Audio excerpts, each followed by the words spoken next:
Et vous, pourquoi écrivez-vous? C'est une vieille scie, pourquoi écrivez-vous? Ça m'était jamais venu à l'idée de faire une recherche. Il y a des tas de revues, tout ça, régulièrement. Ça rassemble. Ça rassemble pourquoi?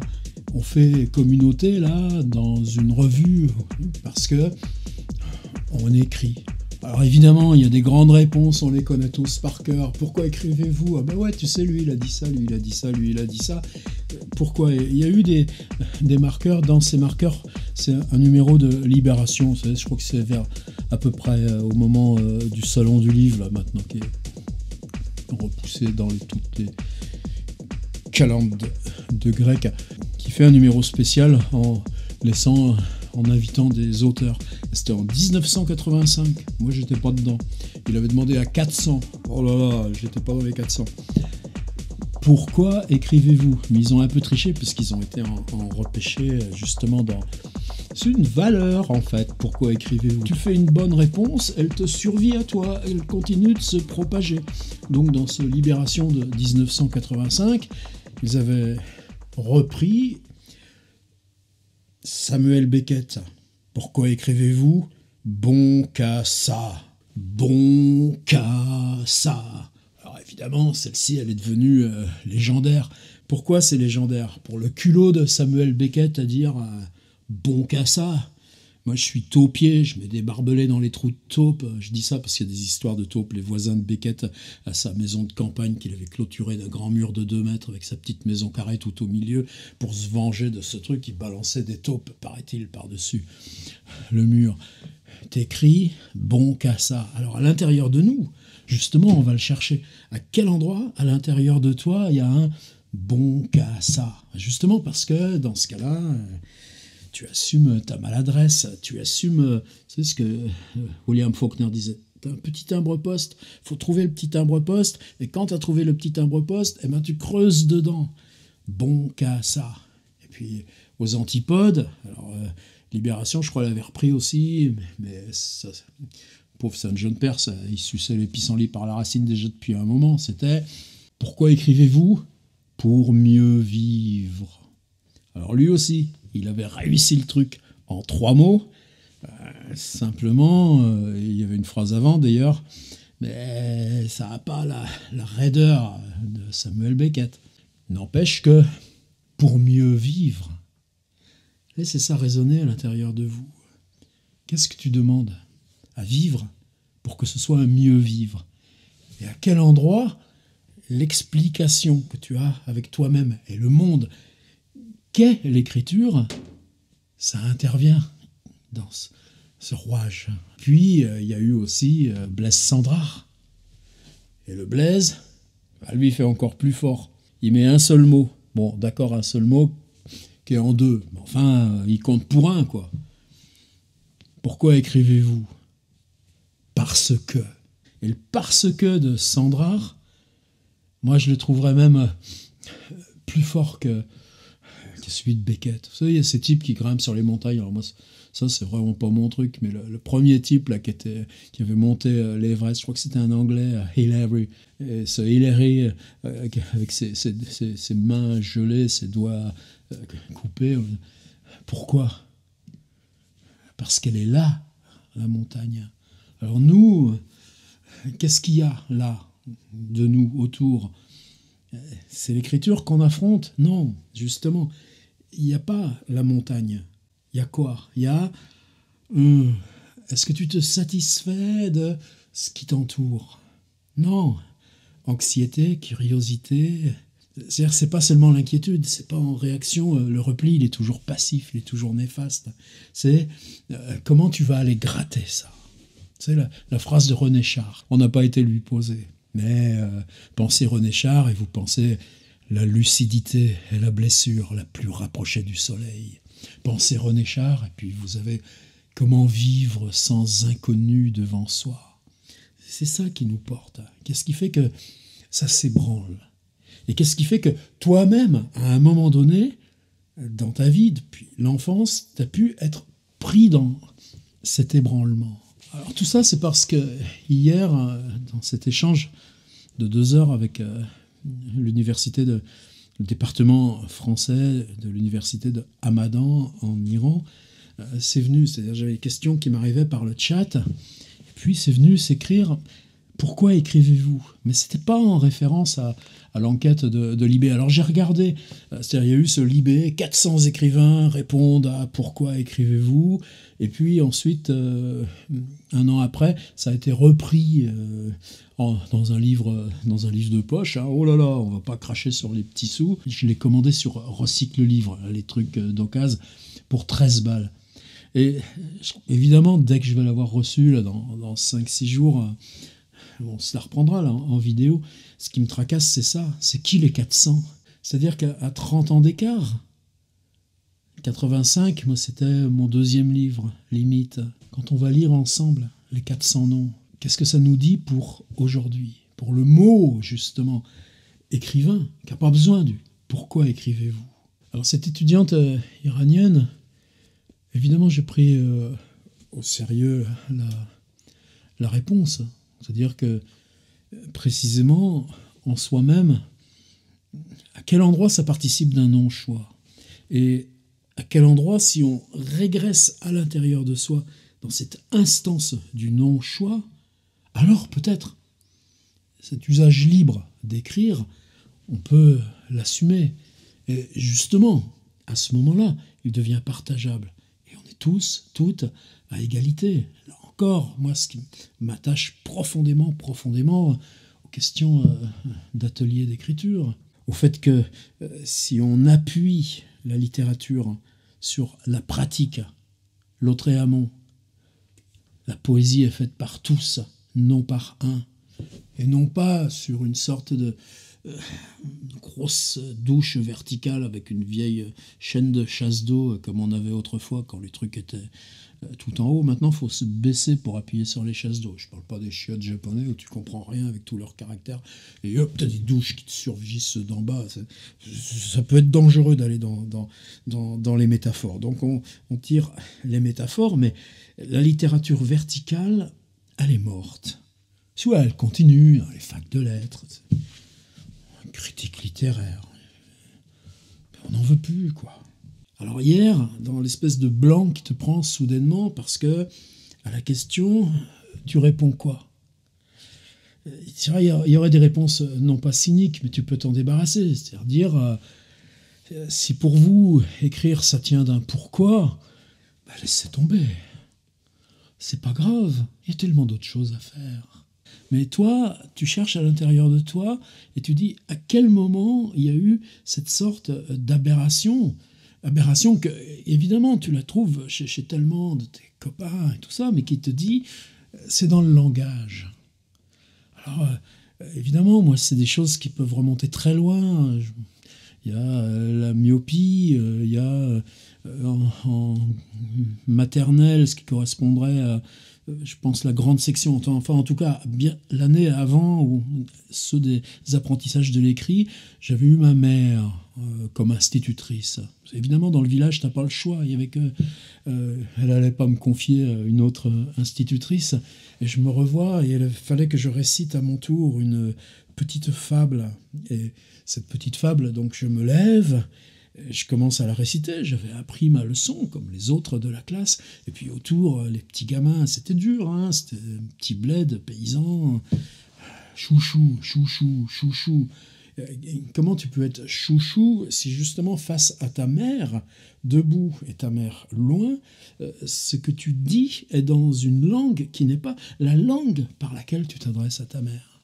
Et ce qui est bizarre, c'est que donc un souvenir, quand tu as 4 ans, entre 4 et 5 ans, ça peut te rester comme scène originelle, scène fondamentale. Et ça, je l'avais retrouvé bien plus tard, justement dans les années 80, parce qu'on travaillait beaucoup avec ça, avec le salon du livre de jeunesse de Montreuil, qui n'était pas du tout ce que c'est devenu maintenant, une grosse foire. On avait été plusieurs auteurs. Alors ce qui est marrant, c'est que je l'ai toujours en cassette, ce truc. Il y a Michel Chailloux, il y a Jean Echenoz, il y a Jacques Roubaud, et puis d'autres, mais ça n'a pas été transféré en numérique. Leurs propres archives n'ont pas l'air de les tracasser. Chacun était venu avec cette espèce de scène originelle. C'est là que moi, elle était remontée. Et à ce même moment, j'avais été voir ma mère, c'était longtemps avant les débuts d'Alzheimer. Oh là là. Et j'avais commencé à lui raconter ça, et elle s'est mise à me la réciter, la petite fable. Elle s'en souvenait aussi, parfaitement. Elle ne se souvenait pas de moi récitant l'histoire, mais elle se souvenait de cette fable qu'elle avait utilisée des années et des années dans sa classe d'instit en maternelle. Je crois que c'est myopie plus cette scène-là. Donc pour moi, que l'écriture est quelque chose d'abord oral. Puis ensuite, il y a la question du réel. C'est-à-dire que musique, de toute façon, on n'avait pas accès. Musée, tableau, on n'avait pas accès. Par contre, littérature, non seulement on avait accès aux livres, mais c'était des livres. Georges Simenon, pendant la Deuxième Guerre, c'est quelqu'un qui prenait son essence entre Fontenay-le-Comte, l'Aiguillon ou la Faute-sur-Mer. Là, ma grand-mère, avec sa pompe à main, lui avait servi de l'essence plein de fois. Il y a des échanges, il y avait du respect aussi, réciproque. Donc tu sais que les livres sont écrits par quelqu'un, et d'autre part, l'Écluse du Pont du Brau, ou plusieurs livres de Georges Simenon qu'on avait à la maison, où là même où toi tu vis, eh bien, ça existe dans les livres, c'est nommé dans le livre. Et cet effet-là, attendez, je vais le chercher. Et moi, cet effet, ça a été renforcé par un livre qui s'appelle François Crabet, écrit par un monsieur qui s'appelle Gervais Bailly. Si on cherche sur Wikipédia, on le trouve. Préface de Pierre Menanteau, qui était un homme politique du coin. Aventure pour les enfants et les parents, dans une collection qui s'appelait Les Bonnes Lectures.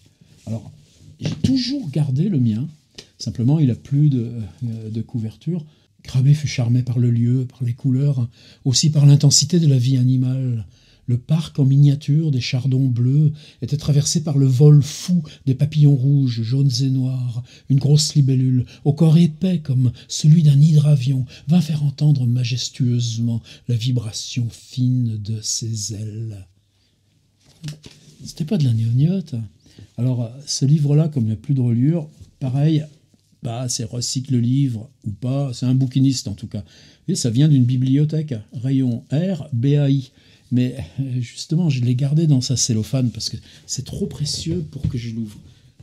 C'est le dépôt symbolique du vieux livre qui, lui, était le mien, mais qui n'a plus de couverture. Et il se passe quoi, là? Ben nous, tu montais dans l'arbre dans le jardin, tu apercevais la mer, la digue à l'horizon, le village même, tout ce qui l'entoure. C'est une ancienne île, Saint-Michel-en-Lerme, mais autour, c'était en dessous du niveau de la mer. Donc les vagues, les tempêtes, tout ça, bien avant Xantia ou Xintia, je ne sais pas quoi, ça faisait partie de notre fantasmagorie. Et un petit crabe vient dans les terres, entre dans le village. C'est tout, c'est pas grand-chose.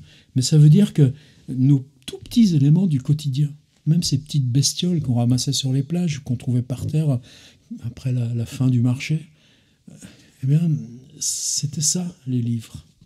Et cette expérience-là, ça a été évidemment renforcé, multiplié à 15 ans par la découverte de Balzac. Bon, je suis pas là pour raconter ma vie. La question, elle était, pour vous, pourquoi écrivez-vous? Allez, 50 réponses, et puis on aura encore une autre vidéo. Mais ce qui s'est passé avec Balzac, c'est que ce qui était écrit remplaçait la réalité. C'était pas le surgissement ou la nomination de la réalité par le livre, comme là où j'en étais, mais carrément entrer dans un monde avec ses lois qui se substituaient à celui décevant ou trop lent ou trop clos, avant évidemment les grands soubresauts d'adolescence. D'aussi loin que je me souvienne, en 5e, c'était dans un tout petit recoin de grenier au-dessus du garage, des vieux registres comptables toilés, et puis là, je faisais des débuts de romans, ça allait jamais très loin. Et puis les expériences avec les grosses machines à écrire, les grosses chapis comme ça. Et puis tu mettais une feuille, et qu'est-ce que tu écris? bah, tu t'amuses avec les lettres déjà. Donc tu as cette curiosité de l'objectivité de la lettre. Ça aurait pu m'emmener vers du conceptuel ou autre, à l'échelle d'un gamin de 13 ou 14 ans. Mais non, c'était se dire comment ça s'organise. Et quand ça s'organise devant tes mains, sur la machine, cette chose qui s'impose à toi, et pas le contraire. Et là, pour moi, c'est ça l'écriture. C'est-à-dire, c'est pas toi qui décides et qui avance, qui pousse la phrase, c'est être spectateur de ce qui naît parce que tu crées un protocole.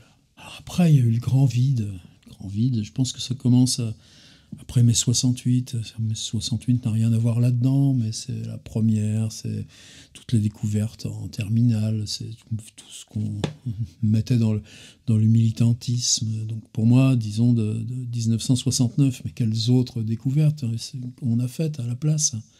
Puis les voyages, puis l'autostop, puis etc., etc. Puis les guitares et la musique. Et puis le réveil, c'était 76, 77, monter à Paris, et puis là, tu le sais. Et puis là, bah, tu vas écouter à Beaubourg, et puis tu découvres Edmond Jabès, tu découvres Daniel Colobert. Alors évidemment, là, le chemin se mettait en place. Mais est-ce que je me sentais dans un chemin légitime d'écriture? Certainement pas. On m'aurait donné le choix, d'ailleurs, où je mettais mon argent, dans des cours de violoncelle et des cours de chant. Est-ce que ça pouvait m'emmener loin? Non. Je pouvais devenir un être un peu plus éclairé que le travail technique que j'exerçais pour payer le loyer. Et dans cet être éclairé, il y avait les échappées à Paris 8, Saint-Denis, où il y avait Lyotard, Châtelet, Deleuze un petit peu, mais surtout Lyotard. Et puis ceux avec qui on travaillait à Adorno, Benjamin, Rui Fausto, un prof brésilien qui a beaucoup compté pour moi. Et puis là, dans les creux de la nuit, est venu le premier livre. Et ce qui est venu, bah c'est ça, c'est le sentiment d'obéissance. C'est-à-dire que qu'est-ce qui s'écrivait dans Sortie d'usine pendant 2-3 nuits? Il s'écrivait des peurs qui avaient été refoulées. C'est-à-dire, une fois, avoir eu une blessure à l'œil, tu te mets la main là parce que tu sais pas, tu veux pas voir ce qui arrivait à ton œil. Et tout d'un coup, la peur, c'est-à-dire, par exemple, une fois, j'ai vraiment eu, en Inde, à Bombay, j'étais en train de resserrer les vis d'un gros truc de 440 volts, et tout d'un coup, je vois le contacteur qui s'enclenche. Et avec la transpiration, etc. Vous avez 3 barres de cuivre nu à 440 volts. Évidemment, ça finit en un instant. Et là, je me balance en arrière. Il y avait un petit bonhomme là, qui était et qui veut me dire, mais je voulais voir si l'autre n'était pas coincé non plus. Et là, je le prends. Et bon, moi, je suis lourd. Lui, il n'était pas lourd. Vous voyez valdinguer. Je crois que c'est la seule fois de ma vie où j'ai exercé une violence d'être à être. Eh bien, ça aussi, après, c'est pour ça aussi que j'ai quitté l'usine. Après ce moment-là, j'avais tout le temps la trouille. C'est-à-dire, le moment où j'enclenchais des hautes tensions, j'allais chercher un copain pour qu'on le fasse ensemble, qu'il me fasse un check avant qu'on tente le coup. Et bien, tout d'un coup, c'est ces peurs-là qui revenaient. Donc, écrire, ça s'est pas fait par le plaisir. Mais tout d'un coup, oui, je savais. Ah ouais, c'est dans ce Libé, il y a une autre phrase, c'est Alberto Moravia. J'écris pour savoir pourquoi j'écris. Puis c'est là-dessus l'ouverture. Alors c'est bizarre parce que j'étais dans ces idées-là et c'est pas facile ces vidéos. En fait, là, il est 16h et quelques. Et depuis 7h du matin, je suis là à me dire, t'appuies sur le rouge ou t'appuies pas sur le rouge? Et j'étais pas prêt. Qu'est-ce que j'ai fait d'autre? J'ai fait ma traduction. Non, aujourd'hui, j'ai même pas fait ma traduction. T'as fait autre chose? Ouais, non, j'ai rien fait. Alors, le copain là, de Montréal, Marcello Vitali Rosati, dans son activité foisonnante, tu sais ce que c'est l'activité foisonnante? C'est rester prostré. Et puis à un moment donné, tu ouvres. Mais Marcello, c'est parce qu'il vient de mettre en ligne un article. Alors c'est rigolo, parce que François Bon est un espace. Alors je comprends bien tout ça. Il dit, de quoi François Bon est-il le nom? Ben justement, parce que quand tu mets en œuvre une logique Internet, comme là, tout de suite, dans cette vidéo, tu mets en œuvre le dialogue, tu mets en œuvre l'outil, tu mets en œuvre l'appel à justement l'article de Marcello ou la question d'étudiante iranienne hier soir. Et donc, la question de l'écrivain avec le numérique, on l'a en partie liquidé. Et je vous mettrai le lien là, juste en dessous de l'article de Marcello Vitali Rosati. C'est des questions extrêmement profondes. Quelque part, c'est important qu'on se ressaisisse de ces trucs-là, nous, qu'on ne le laisse pas à, justement, c'est quoi, l'espace de constitution symbolique que pouvaient être les revues ou le numéro annuel de Libération quand c'est le salon du livre qui appelle 400 écrivains à dire « Pourquoi écrivez-vous » Non, c'est-à-dire en quoi nous, ça nous concerne d'écrire. Qu'est-ce qu'on fait ici, là? Qu'est-ce que je viens de faire, là, pendant 10 minutes? C'était écrire ou dans ce qu'on ouvre et ce qu'on brasse de questions liées à l'écriture, mais qui passent pas par le texte. Marcello et Vitali Rosati a une phrase qui, pour moi, a résonné extrêmement profondément. Il dit « Le geste d'écriture de Bon, moi, met profondément en question l'idée d'un écrivain qui écrit. De quoi François Bon est-il donc le nom ?» Alors lui, il dit « Bon, étude de cas. Faut bien croire, je suis un cas. Et vous, là, pourquoi écrivez-vous ?» Je vous laisse témoin pour la fin de cette vidéo de mon activité foisonnante. La plus habituelle. Celle-ci.